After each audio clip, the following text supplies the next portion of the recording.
Hello दोस्तों, welcome to my YouTube channel. कैसे हैं आप सभी लोग? आशा करता हूं अच्छे होंगे। आज के इस क्लास में जो कि काफी दिनों के बाद आ रहा है, सीखने वाले हैं हम लोग क्या, इंपरेटिव सेंटेंसेस के बारे में।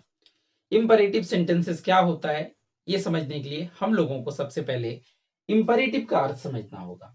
इंपरेटिव का अर्थ क्या होता है? इंपरेटिव का अर्थ होता है जरूरी, आवश्यक, नेसेसरी। ठीक है, जो काफी जरूरी हो वहां पे हम लोग कह सकते हैं इट इज इंपरेटिव या फिर इट इज नेसेसरी। और सेंटेंसेस का अर्थ आप सभी को मालूम ही होगा। सेंटेंसेस का अर्थ होता है वाक्य, मतलब ऐसा कोई वाक्य जो काफी जरूरी हो किसी के लिए, तो इस या फिर इस उद्देश्य से किसी को कुछ कहा जाए जो उसके लिए काफी जरूरी हो, तो वहां पे हम लोग कह सकते हैं कि वो सेंटेंस इंपरेटिव सेंटेंस है। ओके, तो इंपरेटिव सेंटेंसेस का कुछ एग्जांपल देखने से पहले हम लोगों को थोड़ा सा वर्ब के बारे में जान लेना चाहिए। वर्ब का यहाँ पे मैंने आप लोगों को चार फॉर्म लिख फोर्थ सॉरी चार नहीं, 5 फॉर्म्स मैंने आप लोगों को यहाँ पे लिख रखा है। सबसे पहले V1, 2, 3, 4 एंड 5। गो पहला फॉर्म होता है, इसका सेकंड क्या होता है? Went. Third is gone, fourth is going and fifth is goes. उसी तरह से do, did, done, doing, does. Next write, wrote, written, writing, writes. इस तरह से आप help, helped, helped, helping, helps और भी कई वर्ब ले सकते हैं। मैंने यहाँ पे आप लोगों को ये इसलिए लिख रखा है क्योंकि आप लोगों को इंपरेटिव सेंटेंस में कौन सा वर्ब का यूज करना है ये जानना काफी जरूरी है। ठीक है, तो जब भी कभी हम लोग इंपरेटिव सेंटेंस को एक्टिव वॉइस में लिखें, वहां पे हमें वर्ब का पहला form means base form use करना चाहिए। ठीक है, पहला फॉर्म।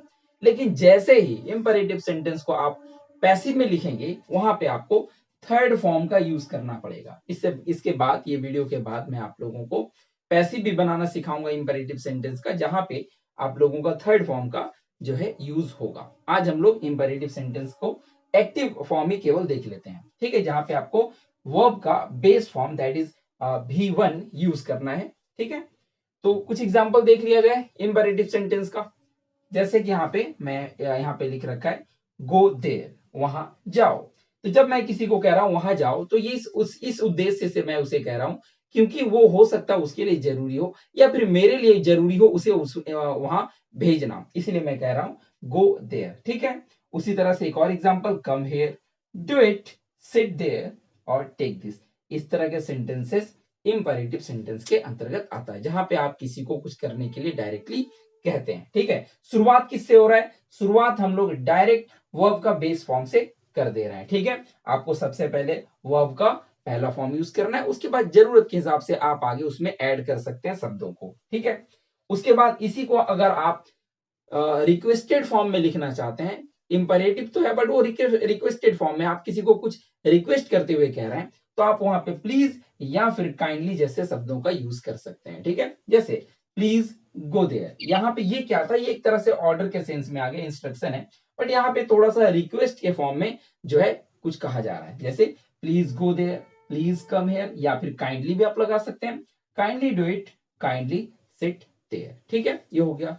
इसके बाद आप इन सेंटेंसेस को अगर नेगेटिव में कहना चाहते हैं, किसी को कुछ काम करने से आप मना करना चाहते हैं, वहां पे आपको सीधा सीधी डोंट का यूज करना है। देन उसके बाद वो आपका बेस फॉर्म जो कि V1 है वो यूज कर दीजिए, आपका सेंटेंस पूरा बन जाएगा। जैसे डोंट गो देयर, वहां मत जाओ या फिर वहां मत जाइए। ठीक है, डोंट गो देयर, मैंने क्या किया, केवल डोंट को पहले ऐड कर दिया और फिर गो देयर आगे उसी तरह से लिख दिया गया। Don't go there, don't come here. और अगर आप किसी को कुछ नहीं करने के लिए कह रहे हैं बट वहां पे रिक्वेस्टेड फॉर्म में है, तो आप वहां प्लीज लगा करके फिर डोंट से आप सेंटेंस को कह सकते हैं। जैसे प्लीज डोंट डू इट, या फिर काइंडली रिटर्न इट। ओके, या फिर काइंडली डोंट रिटर्न इट, मतलब आप प्रार्थना करते हुए किसी को कुछ रिटर्न करने से मना कर रहे हैं कि कृपया आप इसे वापस मत कीजिए, please don't return it. Okay, तो ये कुछ सेंटेंसेस जो मैंने आप लोगों को इंपरेटिव का बताया। आई होप कि आपको इस क्लास से आप लोगों को कुछ नया सीखने को मिला होगा। अगर आप लोगों को ऐसा लगे कि कुछ नया सीखने को मिला, then please subscribe to my channel, और वीडियो पसंद आए उसे लाइक कर दीजिएगा, और अगर आप शेयर करना चाहें तो उसे अपने दोस्तों में, अपने फ्रेंड्स में शेयर कर सकते हैं। मिलते हैं हम लोग नेक्स्ट वीडियो में। आज की इस वीडियो में यहीं तक। धन्यवाद।